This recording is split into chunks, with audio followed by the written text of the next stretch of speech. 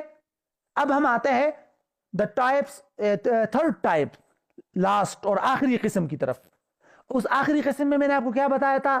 دیگر شرابیں. دیگر شرابیں کا کیا مطلب ہو جائے گا؟ یعنی جو فرسٹ ٹائپ نہ ہو، یعنی انگور کی جو کچی شراب ہے پہلی والی وہ بھی نہ ہو، سیکنڈ ٹائپ کی جو 3 قسمیں وہ بھی نہ ہو، مطلب انگور کی پکی شراب بھی نہ ہو، کھجور کی شراب بھی نہ ہو، اور کشمش کی شراب بھی نہ ہو، وہ والی بھی نہ ہو، بلکہ اس کے علاوہ دیگر چیزوں سے بنائی گئی شرابیں، نشہ آور شرابیں. کیا مطلب؟ جو سے بنائی گئی شراب جس میں نشہ ہو، گندم کی شراب، شہد کی شراب، یا آج کل کے کیمیکلز کی شراب. تو یہ جو دیگر شرابیں ہوں گی جو پہلی والی قسم میں نہیں آتی، تو یہ ہے تھرڈ ٹائپ. اس کا حکم سمجھ لے آپ. اس کا حکم یہ سیکنڈ اوپینین والے کہتے ہیں کہ بھئی یہ جو چیز ہے، یہ جو دیگر شرابیں ہیں جو پہلی والی جو ہم نے پڑھ لی اس کے علاوہ، اس کا حکم یہ ہے کہ اس کا اتنی زیادہ مقدار اور کوانٹٹی میں پینا کہ انسان کو نشہ آئے، یہ حرام ہے. لیکن اتنا کم کوانٹٹی اور مقدار میں پینا کہ نشہ نہ آئے، جائز ہے. اتنا کم کوانٹٹی اور مقدار میں پینا کہ نشہ نہ آئے، جائز ہے. اگر نشہ آئے تو حرام. ایک پوائنٹ. اور دوسرا اس کے حکم کے بارے میں یہ بھی ذہن میں رکھیے کہ یہ پاک ہے، پاک، ناپاک نہیں ہے. اس کا خارجی استعمال جائز ہے. کپڑوں وغیرہ پر یا اس طرح بدن وغیرہ پر آپ لگائیں گے، یا اس طرح کے الکوہل وغیرہ کا آج کل جو کہتے ہیں سینٹ، خوشبو، پرفیوم وغیرہ میں استعمال ہو جائے تو خارجی استعمال جائز ہے. یہ ہے دوسرے اوپینین کا خلاصہ. سمجھ آ گیا یہ دوسرا اوپینین؟ تو یہ ہے دوسرے اوپینین والوں کے ہاں یہ قسمیں ہے، اور آج کل کی ضرورت کو دیکھتے ہوئے یہ دوسرے اوپینین والوں کو لینا زیادہ بہتر ہے کہ ہم کیا کریں. ہم کہیں کہ جو خمر ہوگا، یعنی انگور کی کچی شراب جو فرسٹ ٹائپ ہے، یا جو سیکنڈ ٹائپ میں 3 قسمیں تھی، انگور کی پکی شراب یا کھجور کی شراب یا کشمش کی شراب، اس طرح کی شرابیں ہو اور وہ نشہ آور ہو، ٹھیک ہے، تو اس کو تو ہم بالکل حرام کہیں، ناپاک کہیں، وہ تو ٹھیک ہے، اس میں تو سب کا یہی ہے. لیکن ان کے علاوہ جو اور نباتات یا جو گندم، شہد، کیمیکلز وغیرہ کے شراب ہوں گے، تو اس کو پینے کے لحاظ سے احتیاط تو عام رائے میں ہے. جو عام اوپینین تھا پہلا والا، انہوں نے کیا کہا تھا؟ انہوں نے کہا تھا کہ کم کوانٹٹی میں جس سے نشہ نہ آئے تو بھی حرام ہے، اگر زیادہ کوانٹٹی سے نشہ آتا ہے. ٹھیک ہے. تو نشہ پینے کے سلسلے میں تو ان حضرات کی رائے کو لینا چاہیے کہ بھئی پینا تو حرام ہے، لیکن خارجی استعمال میں یہ دوسرا اوپینین لینا چاہیے، کیونکہ آج کل ایسے بہت سارے پرفیوم ہیں جن میں اس طرح کی نشاور چیزیں، الکوہل استعمال ہوتی ہے، تو دوسرا اوپینین لے سکتے ہیں ہم. الکوہل کی بات آگے پوائنٹ نمبر 4 میں دوبارہ آئے گی، وہ میں بتاؤں گا آپ کو. تو بہرحال یہ خلاصہ تھا دوسرے اوپینین کا، یہ آپ کو بتانا ضروری تھا. اب ہم آتے ہیں تیسرے پوائنٹ کی طرف، جو تقریباً ابھی جو ہم نے تفصیلات آپ کو بتائی اس کے ضمن میں تیسرا پوائنٹ حل ہو چکا، لیکن میں آپ کو دوبارہ بتا دیتا ہوں. تیسرا پوائنٹ کیا ہے کہ بھئی جن چیزیں، جو مشروبات نشہ آور ہوں گی، اس کے حلال اور حرام ہونے کے بارے میں تو ہم نے 2 اوپینین پڑھ لیے کہ پہلا اوپینین ہر قسم کے نشہ آور کو حرام اور شراب سمجھتا ہے، اور دوسرا اوپینین اس کو 3 قسموں میں تقسیم کرتا ہے، اور تیسری قسم میں کچھ نہ کچھ اجازت بھی دیتا ہے، حلال و حرام اور پینے نہ پینے کے بارے میں. لیکن پاک اور ناپاک کے بارے میں کیا اصول ہے؟ پاک اور ناپاک کے بارے میں کیا اصول ہے؟ تو اس کے بارے میں بھی وہی 2 اوپینین ہے. کیسے؟ جو پہلا اوپینین ہے وہ کہتے ہیں کہ اس دنیا میں جس شراب سے بھی انسان کو نشہ آئے گا وہ ناپاک ہے، نجس ہے، ناپاک ہے، اس کا ایکسٹرنل یوز بھی نہیں کر سکتے آپ، پہلے اوپینین کے مطابق. ٹھیک ہے. اور جو دوسرا اوپینین ہے ان کے ہاں جو مشروبات یا نشہ آور چیزیں فرسٹ اینڈ سیکنڈ ٹائپ والی ہو، کیا مطلب؟ انگور کی کچی شراب ہو فرسٹ ٹائپ، یا سیکنڈ ٹائپ میں کیا تھا؟ انگور کی پکی شراب یا کھجور کی شراب یا کشمش کی شراب، وہ ہو تو وہ تو ناپاک ہے، نجس ہے، اس کا ایکسٹرنل یوز بھی نہیں کر سکتے. لیکن جو ان کے علاوہ نشہ آور چیزیں ہیں، نباتات سے، کیمیکل سے، آج کل پیٹرول سے بھی الکوہل وغیرہ بنتی ہے جو نشہ آور ہوتی ہے، تو ٹھیک ہے وہ نشہ آور تو ہے، لیکن وہ چونکہ فرسٹ اینڈ سیکنڈ ٹائپ میں سے نہیں ہے تو اس لیے وہ پاک ہے، اس کا ایکسٹرنل یوز کر سکتے ہیں. سمجھ آ گیا؟ اس سے آپ کو الکوہل کی طرف کچھ نہ کچھ رہنمائی مل گئی ہوگی. اب ہم آئیں گے الکوہل کی طرف. ٹھیک ہے. الکوہل کا تقریباً وہی حکم ہے جو پیچھے ہم نے نشہ-آور مشروبات کے بارے میں آپ کو بتا دیا، لیکن میں آپ کو الکوہل والی تفصیلات سمجھانے کے لیے اس کو نمبر 1 2 3 4 5 اس طرح کر کے ضابطوں میں بتاتا ہوں تاکہ یہ الکوہل والی بات صحیح سمجھ آ جائے. ٹھیک ہے، پوائنٹ نمبر 4 شروع ہو رہا ہے. پوائنٹ نمبر 4 کوشش کرتے ہیں یہ پوائنٹ نمبر 4 ختم ہو جائے تاکہ ہم پھر آگے جو ہے اگلے پوائنٹ نمبر 5 سے انشاءاللہ نئی بحث شروع ہو رہی ہے تو پھر آگے جا سکتے ہیں. اچھا جی، سب سے پہلے ہم الکوہل سے متعلق آپ یہ ضوابط یا رولز چھوٹے چھوٹے نکات کی شکل میں آپ کو بتاتا ہوں. پہلے 3 ضابطے جو ہے وہ پہلے تینوں ضابطے، ٹھیک ہے، پہلے 3 جو اصول ہے یا جو 3 ضابطے ہیں، یا ٹائم نہیں ہوگا اس کا، یہ مکمل نہیں کر سکیں گے ہم، 6 منٹ ہے، چلے دیکھتے ہیں. پہلے 3 ضابطے جو ہے وہ ہے انگور اور کھجور کا الکوہل. کس چیز کا الکوہل؟ ایسا الکوہل جو انگور سے بنایا گیا ہو، خواہ پکا ہو یا کچا پانی، یا کھجور سے بنایا گیا ہو. کیا مطلب ہوگا کہ جو سیکنڈ اوپینین تھا ان کے نزدیک جو فرسٹ اور سیکنڈ ٹائپ والے نشاور چیزیں تھی وہ الکوہل اگر ہو تو پہلے 3 ضابطے آپ اس کے بارے میں ذہن میں رکھیں. پہلا ضابطہ، انگور اور کھجور سے بننے والا الکوہل حرام ہے. اس کا داخلی استعمال غذائی مصنوعات وغیرہ میں اور کھانے پینے وغیرہ کے سلسلے میں حرام ہے، نہیں استعمال کر سکتے اس کو، انگور اور کھجور سے بننے والا. یہ پہلا ضابطہ آپ ذہن میں رکھیں. کھانے پینے کی چیزوں میں انگور یا کھجور کا بنایا گیا الکوہل استعمال کرنا مطلقاً بالکل حرام ہے. کسی کے نزدیک بھی اس کی اجازت نہیں ہے، نہ فرسٹ اوپینین کے مطابق نہ سیکنڈ اوپینین کے مطابق. سیکنڈ اوپینین والے بھی اس کو حرام کہتے ہیں کیونکہ انگور یا کھجور ہے فرسٹ سیکنڈ ٹائپ.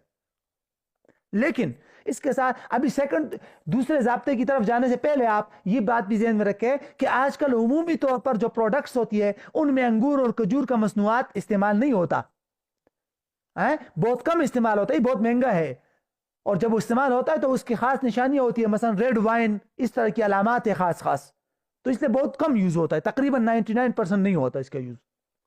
اچھا جی، ضابطہ نمبر 2، رول نمبر 2، انگور اور کھجور سے بننے والا الکوہل، وہی بتایا، جو انگور اور کھجور سے بننے والا الکوہل ناپاک بھی ہے، لہذا اس کا ایکسٹرنل یوز بھی جائز نہیں ہے، خارجی استعمال بھی جائز نہیں.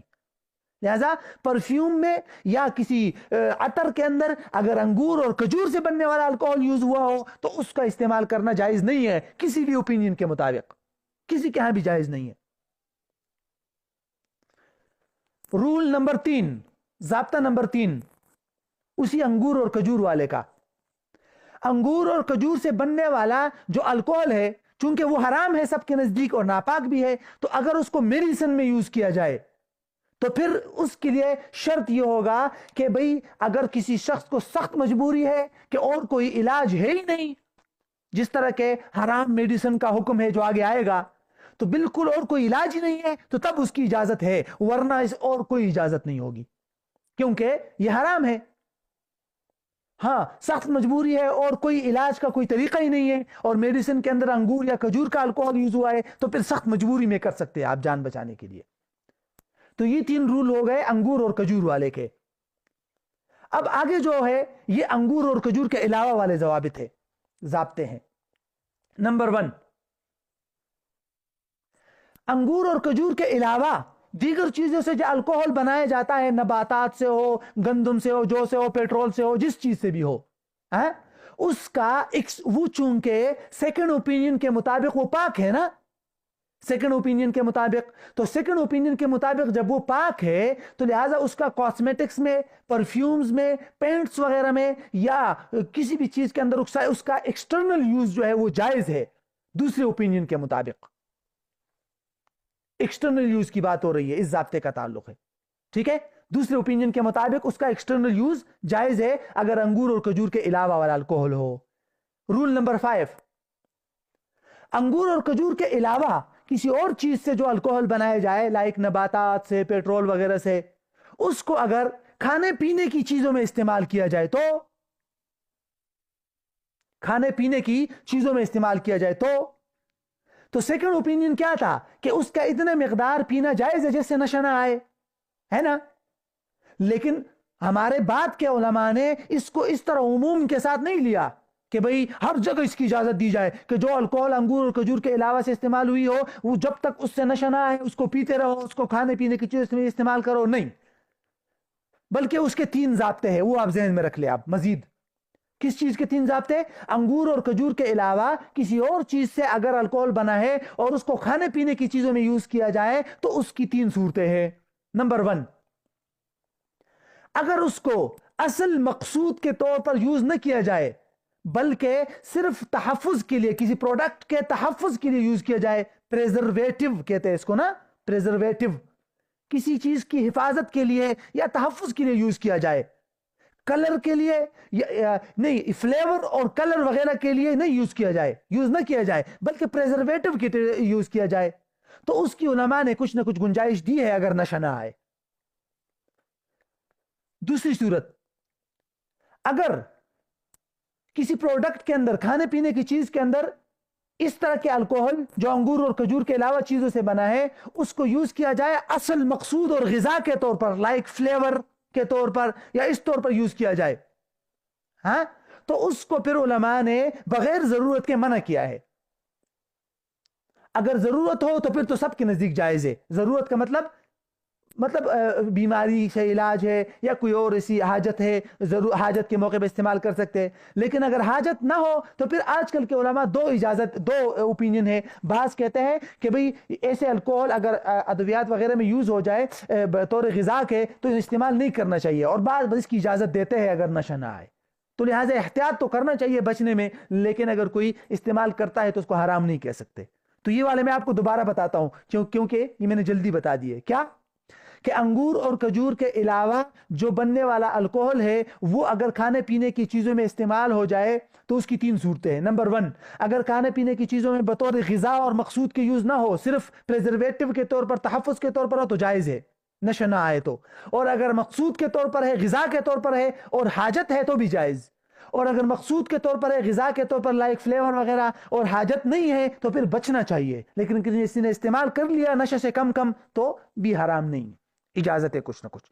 تو یہ ہمارے تقریباً 4 پوائنٹ مکمل ہو گئے، تو 5، 6 اور 7 رہتے ہیں۔ اس